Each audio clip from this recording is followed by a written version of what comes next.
Hola, me llamo Oscar Reyes, formo parte del equipo Aprendetec Perú, soy estudiante de tercer año de la carrera de odontología de la Universidad Nacional Mayor de San Marcos y el día de hoy desarrollaremos el tema osteología y artrología de la cintura escapular.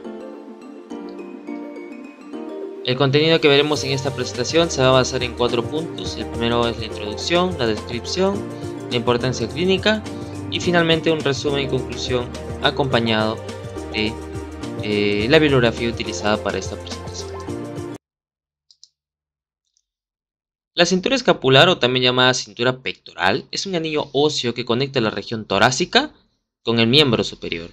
Está formada por las escápulas, las clavículas y las articulaciones anexas, como podrían ser las articulaciones esternoclavicular entre el manubrio del esternón y el tercio medial de la clavícula, y la articulación acromioclavicular entre el acromio de la escápula y el tercio lateral o acromial de la clavícula. La cintura escapular es diferente a la cintura pélvica. La diferencia está en la parte posterior, pues esta cintura escapular, a diferencia de la cintura pélvica, no se conecta o no se une a su lado contralateral posteriormente, solamente anteriormente a través del manubrio del esternón o a través de la articulación esternoclavicular. Entonces, hay que empezar a describir cuáles son los huesos de esta cintura pectoral. El primer hueso que vamos a ver es la clavícula.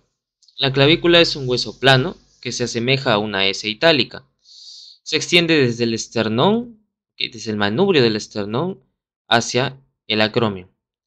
Presenta dos caras, una cara superior, una cara inferior, dos bordes, un borde anterior, un borde posterior, dos extremidades, una extremidad external y una extremidad acromial, y tres porciones, una porción medial, una porción intermedia y una porción lateral, o porción acromial, porción intermedia y porción external.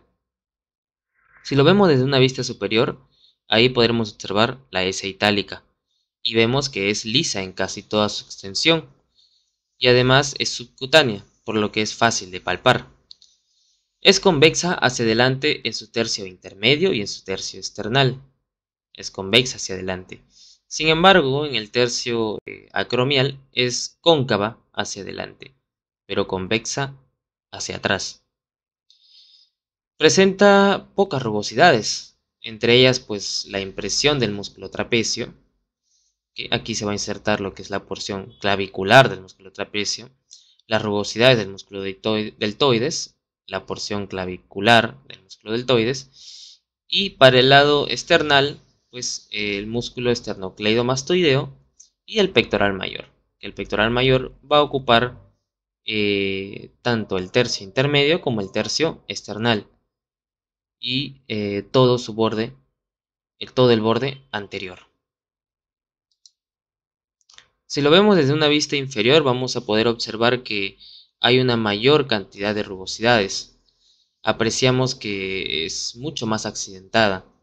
Si vemos en su tercio intermedio, ¿okay?, vamos a observar lo que es una depresión o una excavación que sirve como punto de inserción para el músculo subclavio. Es el denominado surco del músculo subclavio. Si nos vamos para la extremidad external, vamos a encontrar lo que es la impresión del ligamento costoclavicular. Y para el lado de la porción acromial, vamos a encontrar lo que es la tuberosidad del ligamento coracoclavicular. Esta tuberosidad del ligamento coracoclavicular se divide en una línea trapezoidea y en un tubérculo conoideo. La línea trapezoidea sirve para la inserción del ligamento trapezoideo y el tubérculo conoideo para la inserción del ligamento conoideo. También vemos que se inserta el músculo deltoides, aquí, el pectoral mayor, como lo habíamos visto, en su borde anterior, también ocupa parte de la porción de la cara inferior de este hueso, y el esterocleidomastoideo, que también lo habíamos visto en la vista superior. Finalmente, la clavícula inicia su osificación alrededor de la cuarta semana, presenta una capa cortical más gruesa y gracias a su ubicación subcutánea es un hueso que está expuesto a fracturas, principalmente fracturas de tallo verde que ocurren en niños. Ya lo veremos también en la importancia clínica. Ahora sí, hablemos sobre el siguiente hueso que conforma la cintura escapular y es la escápula. La escápula es un hueso plano de forma triangular, ubicado en la parte superior, lateral y posterior de la caja torácica. Su dimensión vertical va desde la segunda vértebra torácica hasta la séptima vértebra torácica, aproximadamente, y presenta dos caras, una cara anterior y una cara posterior, tres bordes, un borde superior, un borde medial, un borde lateral, y tres ángulos, un ángulo superior, un ángulo inferior y un ángulo lateral. En su cara anterior, o también llamada cara costal, vemos que es cóncava en casi toda su extensión y recibe el nombre de fosa subescapular. Esta fosa está atravesada por crestas pertenecientes al músculo subescapular. El músculo subescapular se va a insertar en estas crestas que tienden a dirigirse desde el cuello de la cavidad glenoidea hacia el borde medial. Y medial a este, y en los extremos, que cerca a los ángulos, vamos a encontrar las impresiones para el músculo serrato anterior. Su borde superior es corto y delgado. En la parte más lateral va a terminar en lo que es la incisura o escotadura de la escápula, por donde pasa el nervio subescapular. Justamente medial a este se va a insertar el músculo omoioideo y más lateral, cerca al ángulo superior, se va a insertar el músculo elevador de la escápula. Su borde medial es el más largo de los tres, forma un ángulo abierto, ¿okay?, en esta zona, aquí, que es justamente el vértice que corresponde a la extremidad medial de la espina de la escápula que veremos en la vista posterior. Inferiormente a este vértice vamos a encontrar el músculo romboides mayor y superior a este el músculo romboides menor. Entonces, como había mencionado, este hueso tiene tres ángulos, un ángulo superior, un ángulo inferior y un ángulo lateral. El ángulo superior está conformado por la unión del borde superior con el borde medial, el ángulo inferior por la unión del borde lateral con el borde medial y el ángulo lateral formado por la cavidad glenoidea y por el proceso coracoides. Entonces, si vemos esta vista lateral del hueso, vemos que este inicia desde desde el ángulo inferior, ¿okay?, como una superficie muy fina y se va ensanchando mientras va yéndose la parte superior de este hueso. Lo primero que vamos a encontrar va a ser el tubérculo infraglenoideo, luego encontraremos lo que es la cavidad glenoidea y superior a este el tubérculo supraglenoideo, que no está marcado en esta imagen. El tendón de la cabeza larga del músculo tríceps braquial se va a insertar en el tubérculo infraglenoideo, mientras que el tendón de la cabeza larga del músculo bíceps braquial se va a insertar en el tubérculo supraglenoideo, mientras que la cavidad glenoidea va a ser una superficie articular para la articulación gleno-humeral, la principal articulación del miembro superior. Aquí, en esta parte más superior, ¿okay?, y profunda, vamos a observar lo que es el proceso coracoides. El proceso coracoides, como vemos en esta imagen, tiene una forma de un dedo semiflexionado, que sirve como origen e inserción de diferentes músculos.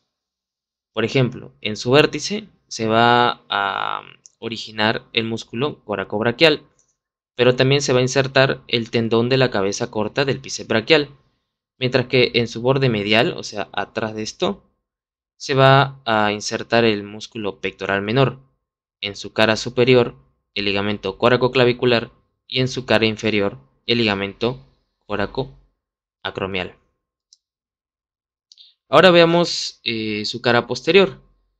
Esta cara posterior está dividida en dos partes, gracias a la espina de la escápula que habíamos mencionado, que es importante para el borde medial. Esta la divide en una fosa supraespinosa y en una fosa infraespinosa, donde se insertan los músculos del mismo nombre. Primero, hay que describir qué es la espina de la escápula. La espina de la escápula es una lámina ósea implantada oblicuamente en el hueso. En un sentido medial, vamos a ver que se pierde en este ángulo medial. Se va a perder aquí. Luego se va a ensanchar formando lo que es el tubérculo deltoideo. ¿Okay? En el tubérculo deltoideo. Y luego va a separarse completamente del cuerpo del omóplato en una saliente que se denomina el acromio. ¿Okay? Este es el acromio. Esta espina presenta tres bordes, un borde anterior, un borde lateral y un borde posterior. El que nos importa es el borde posterior, pues aquí se va a insertar el músculo trapecio, ¿okay? El músculo trapecio y el deltoides también. Este es el borde posterior, aquí se va a insertar el trapecio y aquí en esta parte de acá, más inferior, el músculo deltoides. El acromio en su porción final va a presentar un borde medial y un borde lateral. En el borde medial va a presentar una carilla articular para formar la articulación acromioclavicular. Y en su borde lateral va a ser como una superficie de inserción para el ligamento coracoacromial. Por último, mencionar que este hueso omóplato o escápula se desarrolla alrededor de la sexta semana de la vida intrauterina. Ahora sí, hablemos sobre las articulaciones. La primera articulación que voy a mencionar es la articulación esternoclavicular. Esta articulación es una articulación sinovial en silla de montar que une la clavícula, la porción external de la clavícula, con el manubrio del esternón y también con el primer cartílago costal. Las superficies articulares de esta articulación son la cara articular externa de la clavícula y la incisura clavicular del manubrio del esternón. La cara articular external, ¿okay?, de la clavícula es convexa de su parte superior, ¿okay?, es convexa de superior a inferior y mide de 2 a 5 milímetros, mientras que la escotadura clavicular del esternón es cóncava de superior a inferior. Es por esto que encajan perfectamente formando una articulación en silla de montar. La articulación presenta también un disco articular que se encuentra por encima de la superficie articular de la clavícula. También presenta una cápsula articular que se inserta alrededor de las superficies articulares tanto de la clavícula como del manubrio del esternón. Y esta cápsula articular está reforzada por diferentes ligamentos, como podría ser el ligamento esternoclavicular posterior, que une la clavícula con el esternón, el ligamento interclavicular, que une ambas clavículas, y el ligamento costoclavicular, que une la clavícula con el primer cartílago costal. Este último ligamento es el más importante, porque funciona como eje para los movimientos de la clavícula. Muy bien, hablemos sobre la última articulación. Esta es la articulación acromioclavicular. Esta es una articulación sinovial plana que une la clavícula con la escápula, con el acromion de la escápula. Las superficies articulares, como había mencionado, es el extremo clavicular de la clavícula, el extremo acromial de la clavícula, que tiene una forma ovalada, y también el borde medial del acromion de la clavícula. Entre ellas vamos a encontrar un disco articular, al igual que en la articulación esternoclavicular, que en muchos de los casos es incompleto. Exactamente de 3 a 10 personas este disco articular no es completo en toda su extensión. Los ligamentos que refuerzan esta articulación son los ligamentos acromioclaviculares, que unen el acromion con la clavícula y son los más potentes. Otros ligamentos también son los coracoacromiales, como por ejemplo el ligamento trapezoideo,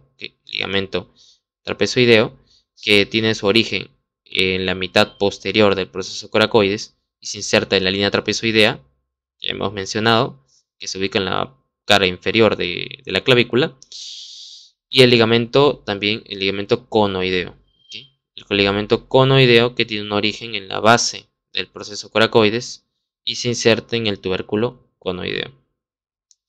Esta articulación es muy importante, pues asegura los movimientos de deslizamiento en todos los sentidos. Muy bien, ahora hablemos sobre la importancia clínica y pues empecemos con lo que es la fractura de la clavícula. La fractura de la clavícula muchas veces no es completa, como se puede observar en esta imagen. Cuando es, en este caso, cuando se ocurre este acontecimiento, el miembro superior suele caerse. O sea, es como si tuviéramos el brazo caído, ¿no? Y esto ocurre porque ya el trapecio no tiene la fuerza como para poder sostener todo el miembro superior. Que recordemos que aquí se inserta el trapecio, que tiene una porción acromial como una porción clavicular. Entonces no va a tener la fuerza para poder soportar todo el miembro superior. Por ende es que va a tener lo que es el miembro superior caído, ¿no? Esa es una de las consecuencias por una fractura completa de la clavícula, ¿no? ¿Qué más? Esta fractura completa de la clavícula, como ya he mencionado, no es muy común. Lo más común es que sea una fractura incompleta, lo que es llamado también fractura de entallo verde, y que ocurre principalmente en niños. Luego está la fractura de la escápula, que es una fractura muy poco común y ocurre principalmente en accidentes automovilísticos, cuando el daño o el golpe, el traumatismo ha sido demasiado fuerte como para poder provocar esta fractura de la escápula. Luego está la luxación de la articulación esternoclavicular, que es muy poco común y que se produce cuando se recibe un golpe en el acromion de la escápula, ¿no? O cuando se transmite la fuerza a través de la cintura escapular. Normalmente cuando hay una caída, por ejemplo, una persona cae de un segundo piso y cae con la mano abierta, esa fuerza se transmite y puede llegar inclusive hasta la clavícula, formar una fractura de la clavícula o una luxación de la articulación esternoclavicular, ¿no? Y una luxación de la articulación acromioclavicular también es rara, pero ocurre cuando hay un fuerte golpe a nivel del hombro, ¿ya? O sobre el miembro superior extendido, como habíamos mencionado, ¿no? Y lo que produce es se produce la luxación de esta articulación por un desgarro de los ligamentos acromioclaviculares y coracoclaviculares. Entonces el hombro se va a separar de la clavícula y esto va a hacer que se caiga, ¿no? Se caiga debido al mismo peso de los huesos que conforman el resto del miembro superior. Entonces el miembro superior se va a caer, así como habíamos visto en la fractura de clavícula. Muy bien, en resumen, la cintura escapular forma parte de la porción superior del esqueleto apendicular. Se encarga de sostener todo el miembro superior y sirve como una interfase entre el miembro superior y la región torácica. Los huesos de la cintura escapular son, especialmente la clavícula, es muy expuesto, por lo que está sujeto a diferentes fracturas, ¿no?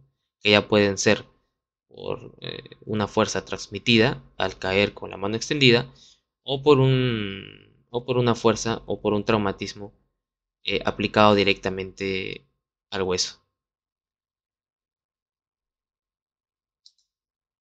Esta es la bibliografía que se utilizó para la presentación.